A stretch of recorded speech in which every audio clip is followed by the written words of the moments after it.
Students, आज हम discuss करेंगे कि गूगल शीट्स में जो मुख्तलिफ फंक्शंस हम परफॉर्म करते हैं, गूगल शीट के ऊपर इज़ इक्वल टू का बटन प्रेस करके हम मुख्तलिफ फंक्शंस लिखते हैं और गूगल शीट उसके मुताबिक हमारे फंक्शंस को परफॉर्म कर देती है। वो फंक्शन बनते कैसे हैं, हमें इसकी ज़रूरत क्यों फ़ील होती है कि अगर किसी ऐसे फंक्शन की मुझे ज़रूरत है जो गूगल शीट की लेबॉर्ट्री में, लाइब्रेरी में मौजूद नहीं है, तो फिर उसके लिए मुझे वो फंक्शन अपनी ज़रूरत के लिए डेवलप करना पड़ेगा। तो इस सेशन में हम एक्सक्लूसिवली फोकस करेंगे कि अपनी ज़रूरत के मुताबिक हम एक फंक्शन को कैसे डेवलप करेंगे। कंप्यूटर की टर्मिनोलॉजी में इस एक्टिविटी के मुख्तलिफ नाम हैं। हम इसको मैक्रो डेवलपमेंट भी कहते हैं, हम इसको एप्लीकेशन डेवलपमेंट भी कहते हैं, हम इसको एप्स, जो उसका एब्रीविएशन है, एप्स डेवलपमेंट भी कहते हैं। फ़ायदा इसका क्या होगा, यहाँ पे गूगल शीट की जो एप्लीकेबिलिटी है वो बहुत बढ़ गई है।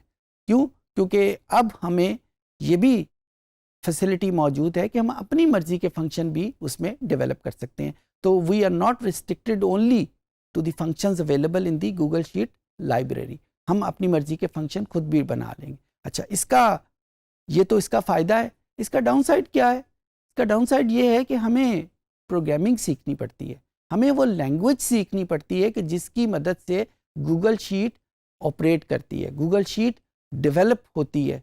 तो वो जो प्रोग्रामिंग लैंग्वेज है, गूगल शीट की हद तक एक लैंग्वेज मौजूद है, जावा स्क्रिप्ट। मैं जावा का जिक्र नहीं कर रहा, जावा स्क्रिप्ट का जिक्र कर रहा हूँ। तो जावा स्क्रिप्ट के ऊपर गूगल शीट्स सारी डेवलप हुई है। तो उन कमांड्स को, उन फंक्शंस को डेवलप करने के लिए हमें जावा स्क्रिप्ट पहले सीखनी पड़ती है। मुझे उम्मीद है कि जावा स्क्रिप्ट को आप अपनी मर्ज़ी के मुताबिक इसको सीख लेंगे। लेकिन यहाँ पे एक बात मैं बताता चलूँ कि जब हम फंक्शन डेवलप करते हैं तो कुछ फंक्शन बहुत आसान हैं, बड़े स्ट्रेट फॉरवर्ड हैं, लेकिन कुछ फंक्शन बहुत मुश्किल हैं। आइए कंप्यूटर पे चलते हैं, इसको मज़ीद डिस्कस करते हैं। तो ये स्क्रीन आपके सामने मौजूद है। आप देखें कि यहाँ पे लाइन नंबर 1 पे जो कर्सर है वो ब्लिंक कर रहा है। इसका मतलब है कि वो इंतज़ार कर रहा है कि आप इसके ऊपर कोई प्रोग्रामिंग करें। अच्छा, अब वो प्रोग्राम हमने क्या करना है वो मैं अभी स्टेप बाय स्टेप आपके सामने रखता हूँ। सबसे पहला जो फार्मूला हमने किया, ये वो फंक्शन है जो हम यूज़ करते हैं एक फ़ारेनहाइट टेम्परेचर स्केल को सेंटीग्रेड में कन्वर्ट करने में। अच्छा, अब हम देखते हैं इस फंक्शन में है क्या। सबसे पहले तो हमने फंक्शन को आइडेंटिफाई किया। ये जो ब्लू कलर में लिखा हुआ है, ये गूगल को बता रहा है कि दिस इज़ दी कमांड जो गूगल शीट में यूज़ होगी फंक्शन को स्टार्ट करने में। आगे जो CNT लिखा हुआ है, this is basically the name of the function. हम कोई भी नाम रख सकते हैं, X रख लें, Y रख लें, एप्पल रख लें, कुछ भी नाम हम यहाँ पे रख सकते हैं। मकसद ये है कि इस नाम से हम उस फंक्शन को आइडेंटिफाई करना चाहते हैं, रिकग्नाइज करना चाहते हैं। और इसमें लिमिटेशन क्या है, हम कोई भी ऐसा नाम ना रखें जो गूगल ने ऑलरेडी यूज़ किया हुआ है गूगल शीट में, जिस तरह सम, जिस तरह काउंट, जिस तरह लेंथ। ये वो सारे फंक्शन हैं जो गूगल ऑलरेडी यूज़ कर चुकी है। तो अगर हम वही फंक्शन दोबारा लिख देंगे तो ना हम गूगल का फंक्शन यूज़ कर पाएंगे, ना हम ये फंक्शन यूज़ कर पाएंगे। तो कोशिश ये होनी चाहिए कि एक नया फंक्शन का नाम हम रखें और उसके बाद वो फंक्शन और रिकग्नाइजेबल भी हो कि उसके नाम से हमें पता चल जाए कि ये फंक्शन क्या कर रहा है। अच्छा, उसके बाद हमने ब्रैकेट में F लिखा हुआ है। इसको टेक्निकल ज़बान में आर्गूमेंट कहते हैं, फंक्शन का आर्गूमेंट, यानी एक फंक्शन किस वेरिएबल के ऊपर अप्लाई हो रहा है। यहाँ पे मैंने वेरिएबल का नाम F रखा है।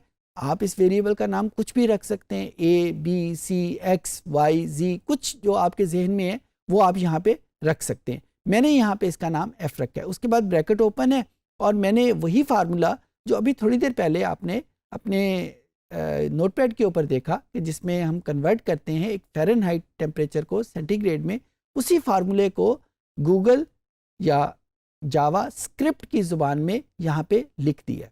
इसको हम जावास्क्रिप्ट भी कह सकते हैं, और आजकल क्योंकि गूगल शीट कर रहे हैं तो हम इसको गूगल स्क्रिप्ट भी कह सकते हैं। तो गूगल की प्रोग्रामिंग में हमने इस फार्मूले को ट्रांसलेट करके यहाँ पे लिख दिया, और फिर उसके बाद हमारे पास ये रिटर्न सी, यानी इस फार्मूले का जो भी आंसर होगा वो यहाँ पे रिटर्न कर जाए, यानी जब हम एंटर का बटन प्रेस करें तो क्या चीज़ हमारे सामने आए वो हम इसको खुद बता रहे हैं कि सी हमारे सामने आ जाए। अच्छा, अब हम इस फंक्शन को एग्जीक्यूट करके देखते हैं कि ये फंक्शन एग्जीक्यूट हो रहा है या नहीं हो रहा। सबसे पहले तो हम इसको सेव करेंगे। सेव करने के बाद हम इसको डिप्लॉय करेंगे, और डिप्लॉय में ये जो 3 ऑप्शन आपके सामने हैं, ये वो पहली ऑप्शन है कि जिसमें हम किसी फंक्शन को अपने पर्पस के अलावा लोगों के लिए भी ओपन करना चाहते हैं, या इसको टेक्निकल ज़ुबान में बोलूँ तो उसको पब्लिक करना चाहते हैं। तो अभी थोड़ी देर पहले जो मैंने डिस्कस किया कि अगर हम अपने फंक्शन को सेल आउट करना चाहते हैं तो हम यहाँ पे न्यू डेवलपमेंट पे क्लिक करेंगे। वहाँ पे वो आपको ऑप्शन देगा कि हम जो नई एप्लीकेशन डेवलप कर रहे हैं उसका नाम क्या होगा, वो जो नई एप्लीकेशन डेवलप कर रहे हैं उसका आइकन अगर आप बनाना चाहते हैं तो क्या होगा। इस वक्त मैं इसको टेस्ट डिप्लॉयमेंट के नाम पे क्लिक करूँगा, और टेस्ट डिप्लॉयमेंट में क्यों कह रहा हूँ, क्योंकि ये फंक्शन मैं सिर्फ अपने लिए यूज़ कर रहा हूँ, अभी मैं इसको पब्लिक करने का इरादा नहीं है। तो मैंने इसको टेस्ट डिप्लॉयमेंट कर दिया, और यहाँ पे और ऑप्शन सिर्फ उस वक्त हम करेंगे आइकन वगैरह रखने के, उसके नाम रखने के, जब मैं उसको पब्लिक करने जा रहा हूँ। इस वक्त मैं ऐसा कुछ नहीं करने जा रहा, लिहाजा मैं यहाँ पे कोई चेंज नहीं करूँगा। उसके बाद उसी शीट के ऊपर हम गए, और यहाँ पे मैंने कोई टेम्परेचर लिखा जो फ़ारेनहाइट स्केल के ऊपर है, लेट्स से 56 डिग्री फ़ारेनहाइट है, और मैं इसको सेंटीग्रेड में कन्वर्ट करना चाहता हूँ। बिल्कुल उसी तरीके से जिस तरह हम गूगल के दूसरे फंक्शन परफॉर्म करते हैं, हम =टू के बटन के साथ स्टार्ट करेंगे, और उसके बाद उस फंक्शन का नाम हमने रखा था CNT हमने यहाँ पे लिखा, और यही वैल्यू ये हमने यहाँ पे लिख दी कि हम ये वो टेम्परेचर है जिसको हम कन्वर्ट करना चाहते हैं सेंटीग्रेड में। इसको एग्जीक्यूट किया तो depending on the speed of your internet ये हमारे सामने उसका आंसर आ जाएगा। सो ये आपने देखा, हमने एक फंक्शन डेवलप किया और फिर उस फंक्शन को हमने गूगल के थ्रू एग्जीक्यूट करवा लिया। ये फंक्शन पहले से गूगल शीट में मौजूद नहीं था, ये हमने खुद उसकी प्रोग्रामिंग करके लिखा। एक एग्जांपल और ले लेते हैं ताकि ये चीज़ें जो हैं वो मज़ीद क्लियर हो जाए। ये अभी फंक्शन था जो फ़ारेनहाइट टेम्परेचर को सेंटीग्रेड में कन्वर्ट कर रहा था।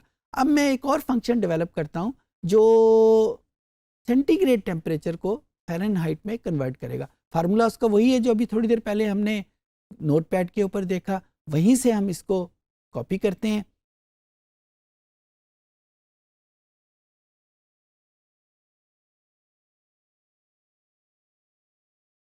जी स्टूडेंट, ये मैंने वो फंक्शन यहाँ पे लिखा, फंक्शन का नाम FHT है, और इसमें जो फार्मूला है वो मैंने यहाँ पे ट्रांसलेट किया। जो आर्गुमेंट पास कर रहा हूँ वो C है, और रिटर्न जो वैल्यू आ रही है वो F है, और इसके बाद मैंने इस फंक्शन को यहाँ पे क्लोज़ कर दिया। जो ब्रैकेट यहाँ पे ओपन होती है वो यहाँ पे मैंने क्लोज़ कर दी। इसको भी मैंने सेव किया। सेव करने के बाद जब मैं इस शीट के ऊपर जाके कोई भी टेम्परेचर, फॉर एग्ज़ाम्पल 57 एक टेम्परेचर है जो कि मेरे पास सेंटीग्रेड स्केल पे है, और मैं इसको कन्वर्ट करना चाहता हूँ फ़ारेनहाइट स्केल के ऊपर, तो मैंने उसी तरह =टू का निशान प्रेस किया।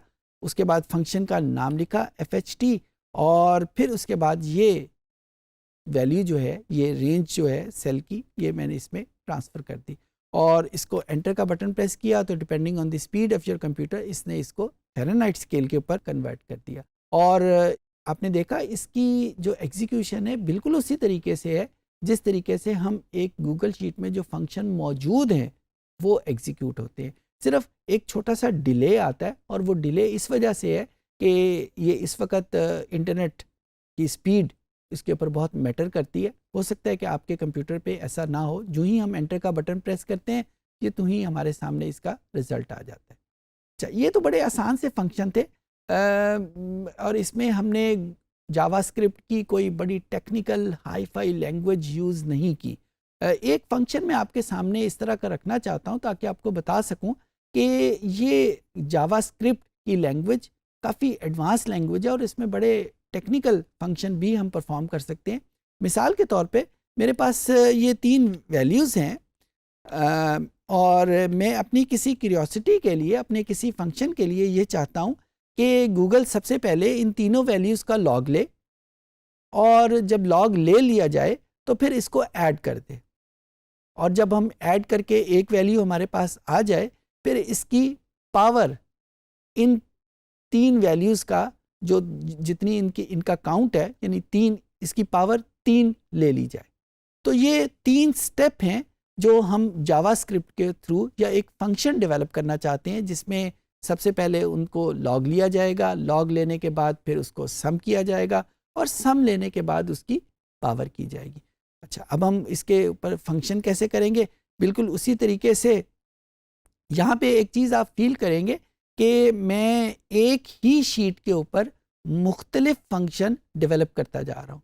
अच्छा, by the end of the day जब मेरे पास कोई 10-15 फंक्शन मैंने अपनी क्यूरियोसिटी के लिए, अपनी पर्पस के लिए डेवलप कर रहे हुए हैं, तो कंप्यूटर की ज़बान में मैं ये कहूँगा कि मैंने अपने फंक्शन की एक लाइब्रेरी डेवलप कर ली है, और उस लाइब्रेरी को आप ऑनलाइन भी सेव कर सकते हैं गूगल के ऊपर, क्योंकि ये सेव हो रही है आपके अकाउंट के ऊपर, और आप उसको अपने कंप्यूटर में भी सेव कर सकते हैं अपने दूसरे पर्पसेस के लिए, अपने रिकॉर्ड के लिए। सो एक ही शीट के ऊपर आप एक से ज़्यादा फंक्शन लिख सकते हैं। हाँ, उन सारे फंक्शंस के नाम डिफरेंट होने चाहिए। जिस तरह इस वक्त हमने गूगल की शीट के ऊपर 2 फंक्शन लिखे हुए हैं, एक का नाम जो है वो CNT है और एक का नाम FHT है। अगर नाम सेम हो जाएगा तो फिर गूगल को भी समझ नहीं आएगी कि कौन सा फंक्शन कैसे इस्तेमाल होगा। एक एडवांस फंक्शन यहाँ पे लिखते हैं, और जो अभी मैंने उसका पर्पस आपको बताया, उसका पर्पस क्या है?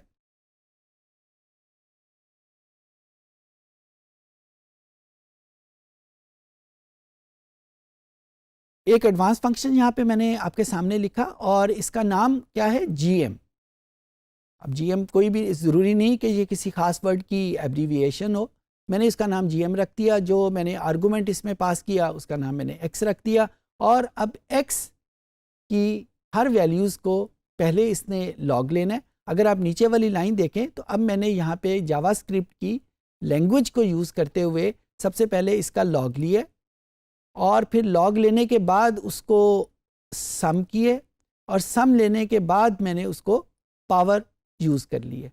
तो ये लैंग्वेज जो आप देख रहे हैं, शायद आप में से इस वक्त अगर आपको जावास्क्रिप्ट पहले नहीं आता तो शायद आपके लिए प्रॉब्लम हो, लेकिन इसको दिखाने का मकसद ये था कि गूगल शीट में इतनी पावर ज़रूर मौजूद है, या जावास्क्रिप्ट में इतनी पावर ज़रूर मौजूद है कि ये बड़े कॉम्प्लेक्स फंक्शन भी उतनी ही आसानी के साथ कर सकती है जितने के एक सिंपल फंक्शन। जब ये फंक्शन लिखा जाएगा और उसके बाद हम इसको सेव कर लेंगे। सेव करने के बाद जब हम इसको अप्लाई करेंगे, सो यहाँ पे मैंने अगर इन फंक्शन को मैंने अप्लाई किया GM, और ये 3 वैल्यू के ऊपर ये फंक्शन जो है अप्लाई होता है, इसको ब्रैकेट क्लोज की, और ये हमारे पास उसका आंसर आ जाएगा। सो इस तरीके से हम ये एक एडवांस फंक्शन भी हमने इसमें लिख लिया। आपकी इंटरेस्ट के लिए मैं यहाँ पे बता दूँ कि मुख्तलिफ़ लोगों ने मुख्तलिफ़ फंक्शन डेवलप किए हुए हैं। अगर आप यहाँ पे देखें नीचे आपको बहुत सारे फंक्शंस लिखे हुए मिल रहे हैं।